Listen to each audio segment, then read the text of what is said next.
Bir parçacık bir diğeriyle çok derinden bağlıysa aynı türden bağı sınırsızca başka yerlere dağıtamaz. Fikri kuantum kuramında gerçek bir olguya dayanır. Ama bunu doğru anlatmak için önce bir bağın ne olduğunu netleştirmek gerekir.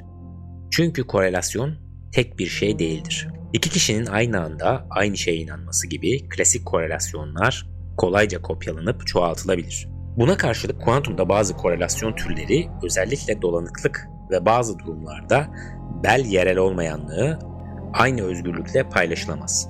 Burada kuantum monogamisi kavramına göz atmak gerekir. Eğer A ile B arasında çok güçlü bir kuantum kaynak varsa, çoğu zaman dolanıklık veya bel yerel olmayanlık A'nın aynı kaynağı C ile de aynı anda ve aynı güçte paylaşması kısıtlanır. A'nın aynı kaynağı C ile de aynı anda ve aynı güçte paylaşması kısıtlanır. Buradaki kritik kelime kısıtlanırdır. A artık kimseyle bağ kuramaz değil. Popüler ama yanlış bir cümle, bir parçacık birden fazla parçacıkla dolanık olamazdır. Doğru olan ise A birden fazla sistemle dolanık olabilir. Ancak bu dolanıklık herkesle aynı anda maksimum olamaz. Bu yüzden monogamiyi tek kişilik aşk metaforundan çok toplam kaynak bütçesi gibi düşünmek daha doğru olur.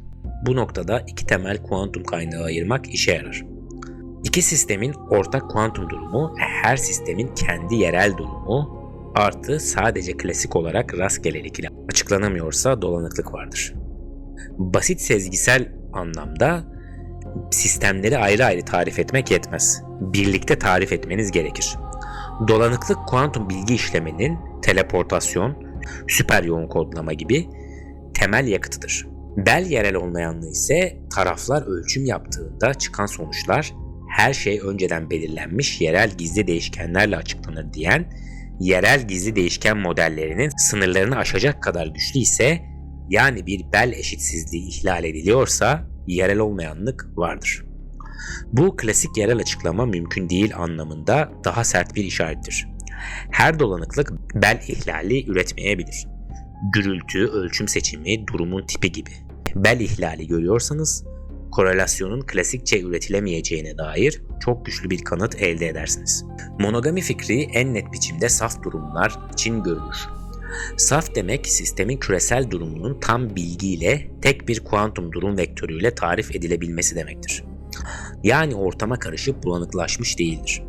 Saf bir AB durumunda AB arasındaki dolanıklığın yapısı Schmidt ayrışımı ile çok düzenli şekilde açıklanır. Bu ayrışım şunu sağlar: A'nın tek başına ne kadar karışık göründüğü, örneğin entropisi, AB arasındaki dolanıklığın doğrudan ölçüsüdür. Eğer A ile B maksimum dolanık ise A'nın tek başına durumu olabildiğince karışıktır.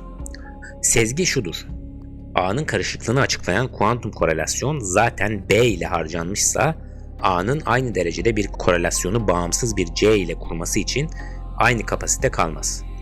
Bu sezgiyi güçlendiren başka bir bakış da arıtma fikridir. Bir sistem karışık görünüyorsa bunu daha büyük bir saf sistemin parçası diye düşünebilirsiniz. A karışık görünüyorsa bunun nedeni A'nın dışarıda bıraktığınız bir şeyle, B veya çevre ile dolanık olmasıdır. Dolayısıyla A'nın karışıklığını hangi taraf açıklıyor sorusu bir bütçe muhasebesine dönüşür.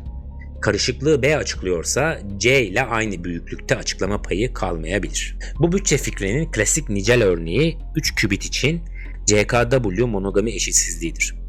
Kaufman, Kundu, Wouters. Burada sık kullanılan iki terim şunlardır. Birincisi eş uyum. 2 kübit arasında dolanıklığın büyüklüğünü ölçen bir sayıdır. 0 ise yok, 1 ise maksimum gibi düşünebilirsiniz. Teknik tanımı matrissel bir formülle yapılır.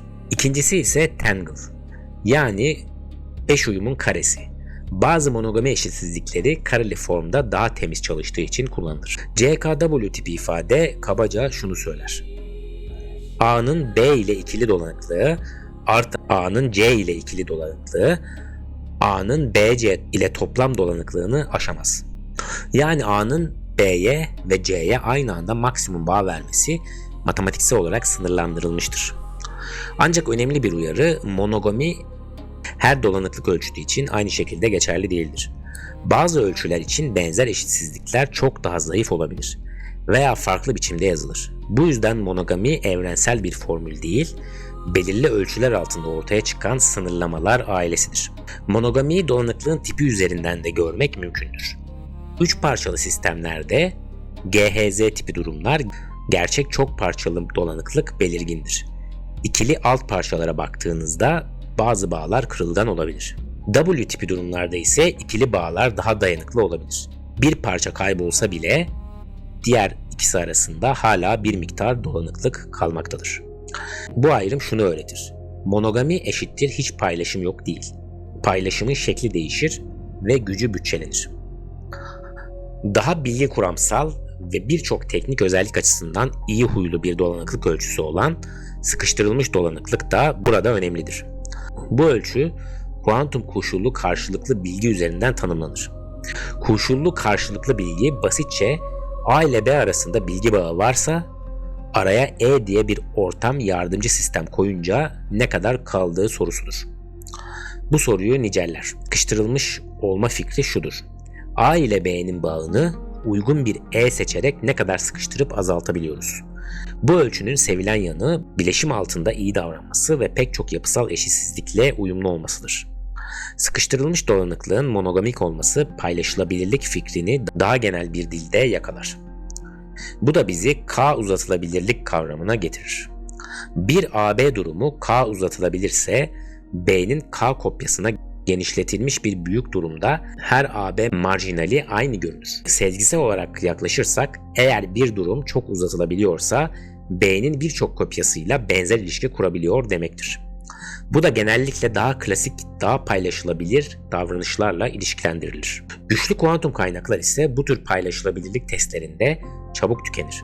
Bell tarafında monogami çoğu zaman CH-SH eşitsizliği üzerinden anlatılır. Bu eşitsizlik iki tarafın ikişer ölçüm seçeneği olduğu en temel Bell testidir.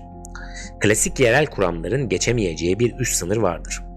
Kuantum en büyük değer Tserelson sınırı ile belirlenir. Buradaki monogami trade-off'u şu sezgiyi verir: AB arasında CH-SH ihlali çok yüksekse AC arasında aynı anda çok yüksek bir ihlal beklenmez. Burada da net bir uyarı gerekir. Bell monogamisi her koşulda basit bir yasa gibi çalışır demek doğru olmaz.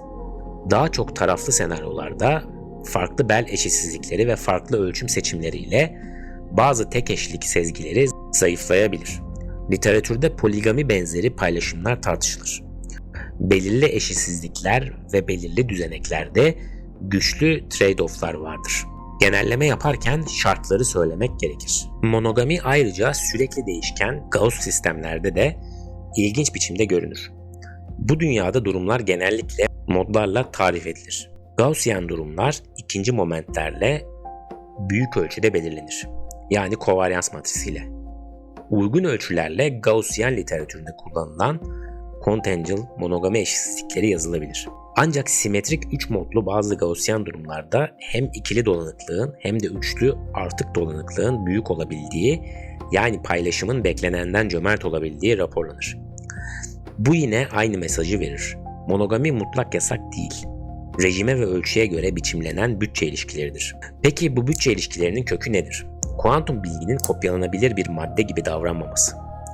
Burada iki temel no-go teoremi var. İlki no cloning. Bilinmeyen keyfi bir kuantum durumunu mükemmel kopyalayamazsınız. Sebebi kuantum evriminin doğrusallığıdır. Kopyalama makinesi lineerlik ile çelişir. İkincisi de no broadcasting, yayınlanamama. Karışık durumlarda tam kopya olmasa da iki sistemin marjinalleri orijinalle aynı olsun gibi daha zayıf bir hedef bile genel durumlar için mümkün değildir. Bu ikisi dinleyici bilgiyi alsın ama sistemi bozmadan bıraksın tarzı klasik stratejileri temelden engeller. Entropi tarafında ise pek çok trade-off'un altında güçlü alt toplamsallık yatar.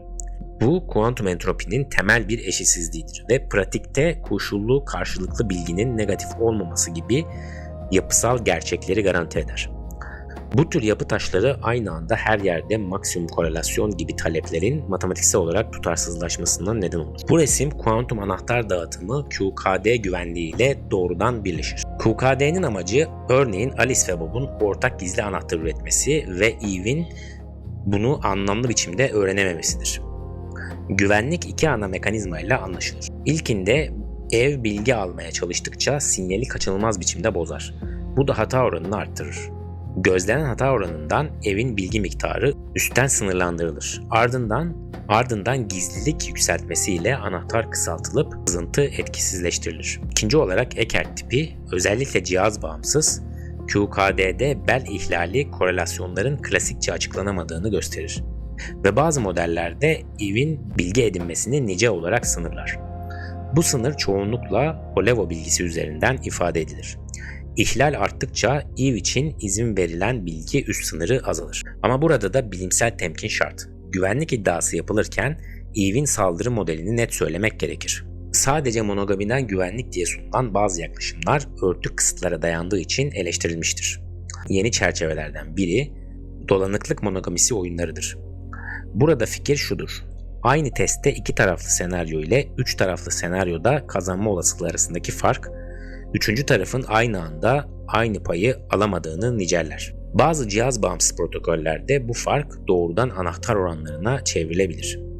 Böylece monogami sadece güzel bir metafor değil, protokol tasarımında kullanılan ölçülebilir bir kısıt olur. Sonuç olarak daha sade ve daha doğru cümle şudur. Kuantum monogamisi hiç paylaşım yok demek değildir. Paylaşımın gücü ve biçimi seçtiğiniz ölçüye ve senaryoya bağlı olarak bütçelenir demektir. Bu bütçe no cloning, no broadcasting gibi no-go ilkeleri, arıtma bakışı ve güçlü alt toplamsallık gibi entropi eşitsizlikleriyle aynı kökten beslenir. Kriptografide ise bu dinleyicinin güçlü korelasyon kurmaya çalıştığında ya bozunum yaratacağı ya da bel dolanıklık trade-off'larıyla sınırlanacağı fikrini destekleyerek QKD güvenliğinin temel taşlarından biri haline gelir.